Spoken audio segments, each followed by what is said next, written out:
as much as Joe Biden was the perfect candidate for the bureaucracy in that he was cognitively impaired, Kamala Harris is also the perfect candidate because she's a chameleon. What the election came down to was this election's a referendum on 4 years of Trump versus 4 years of Kamala Biden. How was your bank account? Better under Trump. How was foreign policy? World was much safer under Trump. What about the border? Seemed to be much secure under Trump. That was it.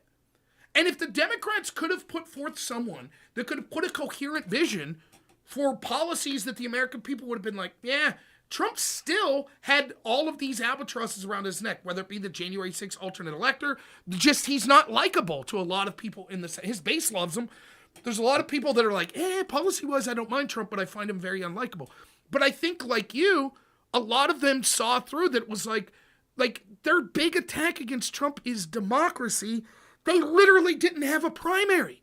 Literally. They lied to us to get through the primary, and then they installed, and I think people were just, I talked to people over and over that even with Kamala, they would be like, listen, I'm waiting for her to tell me what she thinks. I don't know.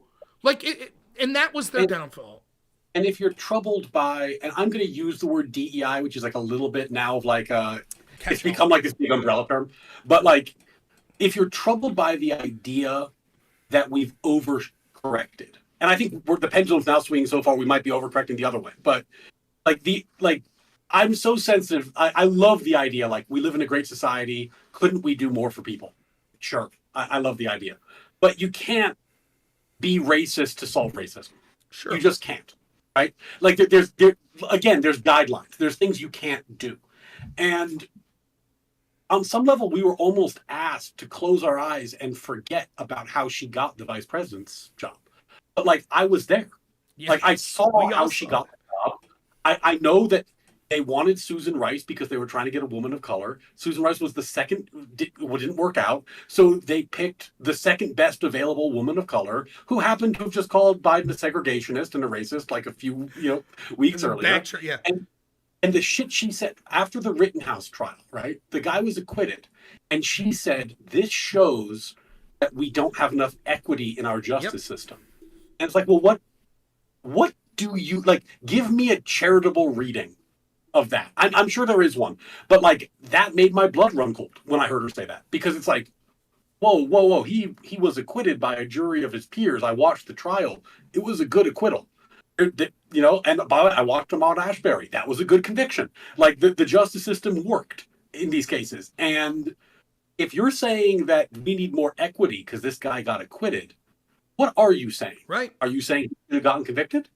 And why? Why are you second guessing this? Like, it was similar with the bail fund promotion when they burned down the courthouse, right? And then to watch the sort of, like, the way they tried to, post hoc justify this. It was like, well, no, the bail fund, she just thought it was for the innocent people. It's like, well, what innocent people? There were innocent people. Don't get me wrong. But the rationale she and every other Democrat using January 6th is, would you march with insurrectionists? Would you march with people burning down a courthouse, burning down a police station, right? Like, none of it, again, I can't stress it's not, like, Pennsylvania here, fracking's big business here. So if you're anti-fracking, you're losing a huge percentage of the voting electorate here in Pennsylvania.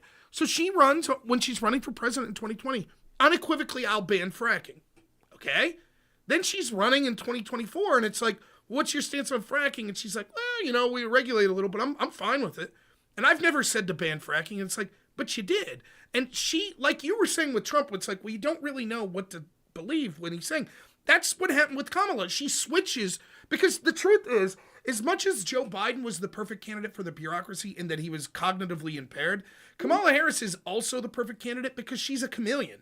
She'll adapt whatever position they tell her to adapt. It doesn't matter. She's not ideological. Say what you will about someone like Mike Pence or even someone like Hillary Clinton. They have ideology. They do. You might not like it, but they're not going to be so malleable that they'll come out one day and be like, I'm for abortion. And then the next day be like, never mind, I'm against it. It's not going to happen like that. With Kamala, it was like that. And so then how are you going to decide? What are you looking at to pull the trigger for Kamala Harris? Like, And I think that what people, because I asked the Democrats, I was like, you remember for a long time she didn't even have her positions up? Like it wasn't even on a webpage. Then when she put them up, they were copy and pasted from Biden, right? And so I'm like, oh, she's just an extension of the Biden administration. Biden said she was the last person in the room with all these decisions. Kamala said she was there. She was helping craft all. No. She's different than Biden. Okay, she's different than Biden. Then what's her positions? Well, she'll tell us, I'm sure. Okay, well, we're still waiting. Well, see, she says she changed on all these things. Okay, but why? Remember that? She was asked on like The View of all places. Oh, yeah, It was like, why did you change? And she's like, well, my values are still the same. Okay, so you were incorrect? You were incompetent? If you've done a 180 and your values haven't changed, like, you haven't explained anything. And so then I'm like, well, maybe we should say, who did she pick as VP? Does that suggest what her policies will be? Well, Walz. And he said some pretty progressive left-wing stuff. So, no, not necessarily. And so what you're left with as a voter is like, I'm just going to say it's basically Trump versus Biden 2.0. And I think that other than COVID, the world was much better with Trump than Biden. And that's what happened. And it's not even Trump versus Biden 2.0. It's almost worse than that. It's because, like, at least with Biden, in his first 2 years, there was a president in the White House with a cognizant set of ideas, right? He was faded. Slipping, though. He already was. But yes. He slipped. But, like, she really was running as the DNC. Like, it was very clear that she, like I said earlier, I have trouble believing the things Trump says. But I can watch what he does and compare it to campaign promises. That is a thing you can do.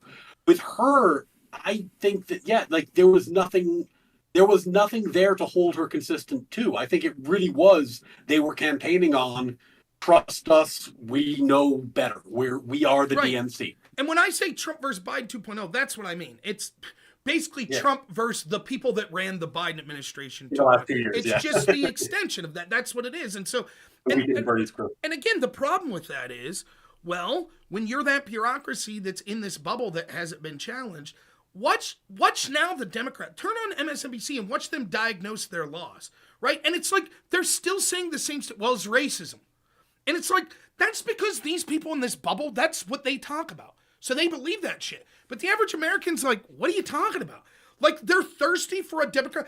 Understand this. There are people willing to be like, I don't really like Trump. Just give me a reason. Give me a reason to vote for you. And it's like you tune in and you're like, what? And they're like, all these, I see like Stephen Miller talk about this a lot, like all these 2080 issues where 80%, hey, how about no drag queen shows for children? And the Democrats are jumping on that landmine. Yep, we're going to jump on it. Why don't we root out some waste in the bureaucracy? Nope, you can't do that. And it's like, they can't, because they've been in this bubble, they don't understand. I think, and this is my feeling, maybe you disagree with this, I think that those bureaucrats view us with contempt. They view us... Oh, no. They do. They know better. They're more moral people. How dare you, plebes? Right? And so I think that they're shocked. I think they're shocked that they lost, even with putting their thumb on the scale as heavily as it was, because they're like, how could people do that? And like, you just listen, like, I think some of the smarter, I don't know if you noticed this, first person I've seen do this in a prominent level, Pete Buttigieg came out and was giving a speech the other day and was like, yeah, this DEI shit's stupid. He didn't say it in those so many words, but that's a guy who's looking to run in the future, and he sees the tea leaves. Like, this is very. But why is it when you listen to the strategist, like you turn on to the media people or you hear the Democratic strategists, and they're like, "Oh, it's because Kamala's racist." That's why I said this is completely off topic, but like when they were talking, they're scrambling, and you had Pisco and Destiny started this. They're talking to all these potential chairs of the DNC, and I was like, good. I hope that people like Destiny become the face of the Democratic Party. Good. That's good for me. Now they're talking about Hassan. Good. Yes. Excellent. Right? That's what you're going to co-sign on to? You're going to co-sign on to cheering for assassinations, or downplaying them and bragging, yet all the crazy shit that goes along with that. So it's like they're still floundering, and I don't understand. Like, even fucking Bernie, who I think's a sellout sack of shit for various reasons, like, that message of just like, how about Medicare for all? Strong unions. That probably wins, to be honest, as opposed to like trans issues, DEI bullshit, forever wars. The old school left message would win, I think. They need to learn it's funny, man. I remember Jordan Peterson said this years ago, and he often says some crazy shit, but when he's right, he's right. And I think he was right about that. He he said the right learned a very harsh lesson in like civil rights era, World War II era, where they learned that there is an extreme version of the right wing platform that's very racist and very xenophobic and looks like the KKK. And if you want to function as a political party, you have to draw that line. You do know that those people are still voting for you because they are part of the larger right, but they don't get a say in the platform. Like you have to draw a line and okay, I'm sure someone like Pisco would say that they have not drawn the line sufficiently well, and we can argue about that. But yeah, but that's not my point. Like there clearly a line historically was drawn there. The left now has the analogous problem. The fringe left, and this is I give Brianna Wu a lot of credit for because she's really fighting this fight right now. The fringe left took something like, which I think most libertarian-leaning conservatives would agree with, like, should an adult get to live the life the way they want to, absent state supervision? Probably, yeah. Does that mean they get to play in D1 girl sports? No. But it means leave them alone. Don't they, like let them do their thing. And they turned that into should we abolish gender? And nobody said we need to draw a line. We need to have a sister soldier moment. We need to tell these people that they're not part of the team. Because they're going to vote for us anyway, just like the Grand Wizard is still going to vote right, even if he's not on the team anymore. You have to say these people aren't on the team. And if you don't say it publicly and forcefully, at some point, everyone is going to correctly assume they are on the team. So when people say, oh, Harris didn't really campaign on this stuff, even though she had that thing with the ACLU at the border, it's true. She didn't campaign on it. She didn't have to. She didn't say you're not on the team. And I think the reason you're seeing Buttigieg doing what he's doing is that the savvy operators are learning. They're saying, oh, no. Like, we got to find the crazies and we've got to just push them off the cliff and say, you're not part of the platform anymore, because we'll never beat the modern Republican Party with that kind of baggage. No one could. It's like you said, it's not even an 80-20 issue. It's the craziest goddamn issue in the world. Do you think men should get to punch women in boxing rings because they say so? Obviously not. That's fucking crazy. Yeah. Like, any common sense person would say, oh, if I was arrested for a crime and I'm going to spend 10 years in jail, would it be worth it to me to say I'm a woman now and go to a woman's prison? Of course. That seems like a great deal. Yep. Yeah. This isn't like, you don't need stats. This is common sense. Right. Like, obviously, if that's an option, people will take it. That's why it can't be an option. And this isn't a playing field where Democrats can win. And there's so many areas, like you were saying, where they could be competitive, but they've immigration's another one, right? They could have been well, listen, we're for more legal immigration and clemency on certain types of illegal. They could have been that, but unfortunately, they were just like, they bragged about rescinding all of Trump's executive orders as soon as they came in. Then the number balloons up and they gaslit you and like, problem at the border? What are you talking about? Right? And it's the same with inflation. Like, oftentimes it's funny to me because I think if you're willing to sell out, aka Connor, right-wing people would probably be awesome to get hired by the Democratic Party and vice versa. Left-wing people because you're able to then help them craft a message. And like I said repeatedly when it came to inflation, I didn't understand the Biden administration's rhetoric on this, right? Because they were like, greatest economy ever. And it's like, economics. If you're a Biden supporter and you're struggling, and you probably were if you were an American, aren't you going to be like, oh, well then I guess help's not coming because the guy I voted for is basically saying, well, it must be your problem because everyone else is doing great.